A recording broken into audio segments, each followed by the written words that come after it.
Hi, it's Brian Kelleher with Keller Williams Realty.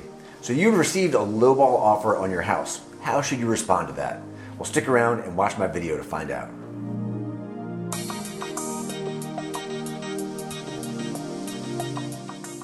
Today's market is fluid and changing every day, and sometimes buyer and seller expectations are not always lined up. And so you find that you've received a lowball offer on your house and you're wondering, how should you respond to this? Well, here's a few things to consider as you're thinking about how to respond. Number one is double check your price. You've worked with your agent to price your home. Double check to make sure that that still holds. Have your agent go back and check the comps, check to see if there's been any new sales that affect things.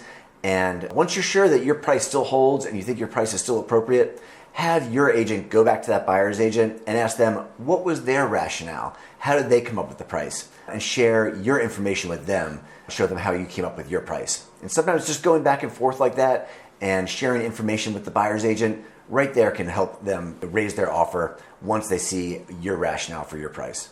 Number two is always counteroffer. When you receive a lowball offer and you see that price, it's really tempting just to say that forget it, I don't want to work with these people. However, in almost every case, it's worth responding with a counteroffer.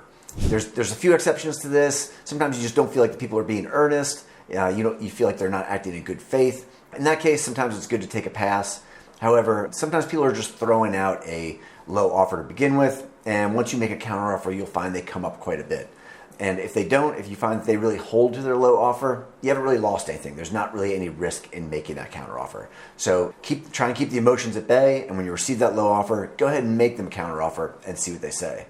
And the third thing is, again, when you initially receive that low offer, it's really tempting just to say forget it. However, go through that whole offer with your agent and look at all the other terms of the offer. There may be other things in there that bring you real value other than just the price. Some of those things may be your closing date.